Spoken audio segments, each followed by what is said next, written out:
What's up everyone? As always, welcome back to another video. My name is Orlando Martel and this is Martel Dynamics. Today we're going to be chapter 6 of the Fellowship of the Ring, Old Forest, or the Old Forest. I guess there's only one. Last chapter we left where Frodo had this weird dream of a white tower and some things were trying to attack him. I didn't understand the dream. No one mentioned it in the comments, so I don't know what it means. So I don't know what to say about the last chapter or that ending specifically. I'm just gonna keep reading. So let's stop talking. Let's go.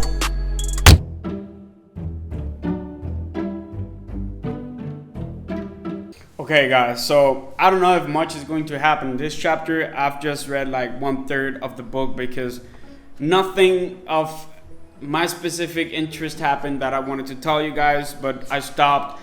I'm just gonna tell you what has happened. So last chapter ended Frodo having a dream, right? They were just sleeping.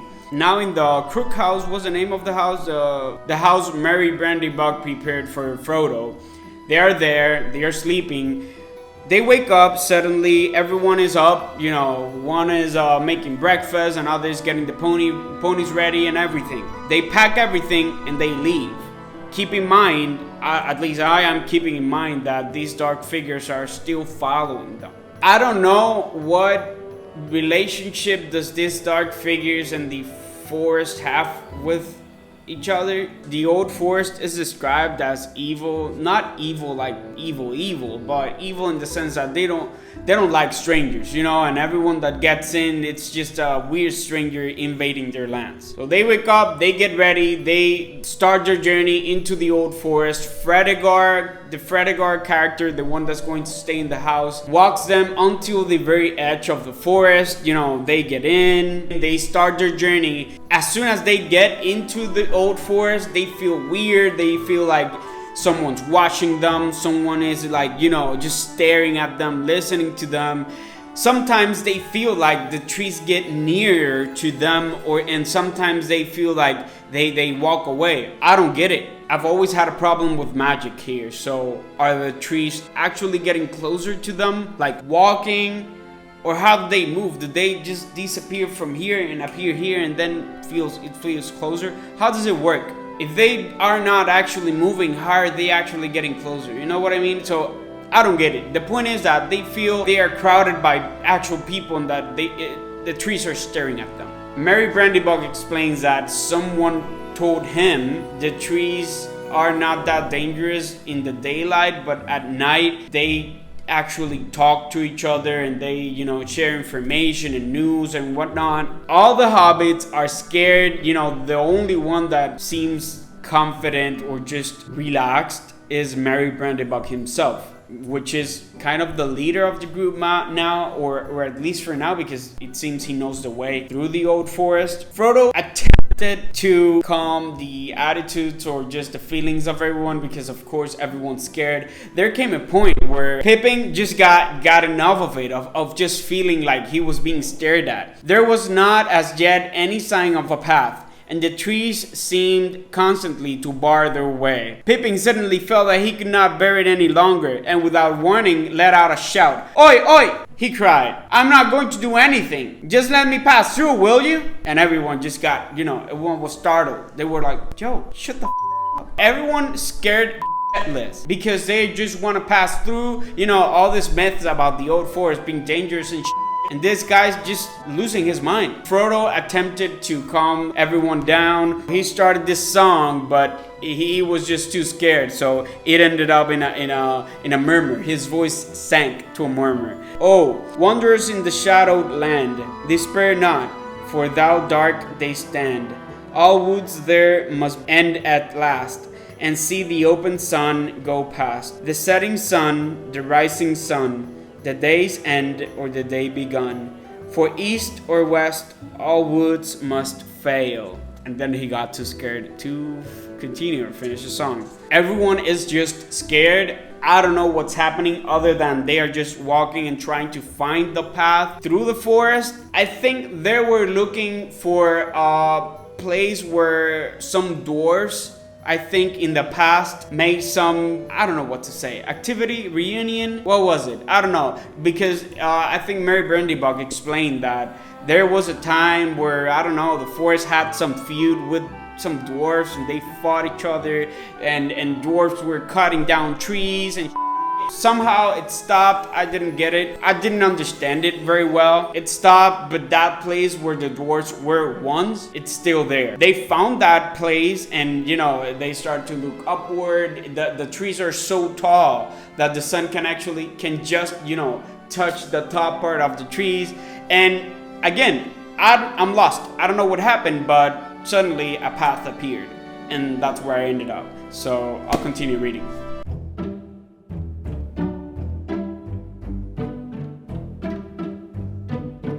Okay guys, so I almost finished reading the whole chapter because, I don't know what to say. It's so, j.r.r. Tolkien is so detailed on what he explains that this chapter is almost empty. It's not empty, but it is empty because there's almost no action in it, but it's a very necessary chapter, and I have liked it in the sense that from almost finishing this chapter, I feel very deep into the story because he describes so much. I've read like 2/3 of the chapter, and the parts that I have read are just the author, Tolkien, explaining every single step that they take in the forest. They are lost. They don't know where to go because there's not a clear path, and apparently these trees are magical and they modify the paths or they block it from their view so they get lost on purpose. Suddenly something began to happen, and something obviously unnatural for me. They are noticing it too. Something happened. They were walking, and suddenly everyone, and at the same time, started to get sleepy. They just had this sense of sleepiness come over them. And it was obvious that it was not natural. It was some kind of spell. I don't know what it is because I don't know if the trees can make some spell or if it's just part of the forest, their magical essence or something. But suddenly this very deep sleep began to fall over them. They just cracked under its pressure and everyone fell to sleep. Frodo particularly tried to fight it, and he went to a river just to wash his feet, but by washing his feet he fell asleep and the tree kind of pushed him into the river or something. Thank God Sam is kind of strong-willed because he thought that, hey, this is not natural, let's see what's happening. And he heard two things: something splash in the water, and he heard like a door closing. The water thing was that a tree had pushed Frodo into the water. The door thing was that a tree kind of absorbed Merry Brandybuck. It like ate him so that they could only see his legs, but the upper part of him was kind of inside the tree. I don't know how that worked. They have no knife, they have nothing sharp so they can cut the tree with and get Merry out. The only thing they thought of was to make some fire and hurt the tree so the tree could vomit Merry Brandybuck out, I guess. But as soon as they made the fire and started to burn the tree, it was like the tree started talking to Merry Brandybuck inside. Merry Brandybuck stopped sleeping. I guess the spell got cut off, and then Merry Brandybuck started saying, stop, cut it off, because the tree's gonna like split me in two, it's gonna kill me. And they were like, what? No, it's like telling it to him, he's telling me so. I left at the part where they're kind of confused because at that same moment they kind of heard some singing. Hey doll, merry doll,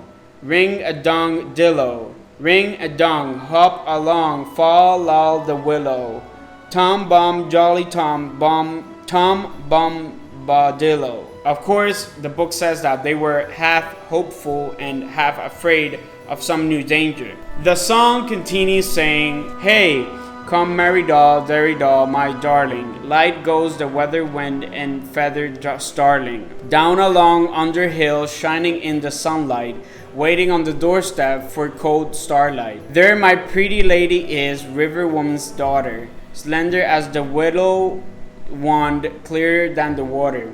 Old Tom Bombadil water lilies bringing, come hopping home again, can you hear him singing? Hey, come Mary doll, Derry doll, and Mary oh, goldberry, Mary yellow berry oh. Poor old willow woman, you tug your roots away. Tom's in a hurry now, evening will follow day.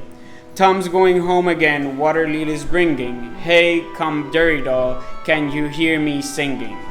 That's where I left off because I don't know who's singing. I don't know if the trees are singing or if other hobbits or dwarves or whatever are singing.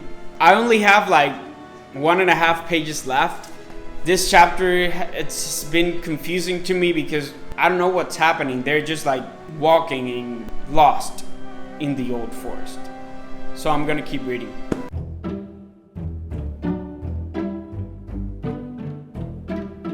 I finished this chapter, The Old Forest. So basically the one that was singing the song that I read before, it was not the trees, it was this new character to me named Tom Bombadil. It says he's too big to be a hobbit but too small to be a one of the big people. He's not a dwarf and I don't know what he is. Maybe he's just a normal man. But he has this magical stuff in him that he sings and stuff happens. So he saved Pippin and Merry Brandybog from the tree that was eating them. Somehow he sang into the tree and the tree just like vomited them. Look guys, I'm really confused in this chapter. It was crazy stuff for me. I don't know if I followed the chapter as I should have because basically all I know is that they walked, they were lost, they met this weird, strange new character to me, and now they're safe. Now they are out of the forest. It's weird because this new character just out of nowhere just invites them into his house. He doesn't know any of them. He just saved them and say, hey, come to my house. Let's eat together. I mean, who are you? I don't know, guys. This Tom Bombadil character is weird to me. I mean, he walks fast, way faster than them. I don't know what to think. I mean, we are like 130 pages in. Some chapters have been slow, but I've never felt lost in the story. Right now, I feel lost. They literally just walked and found this guy. So guys, I don't know what to say. I'll just see you in the next chapter. Bye.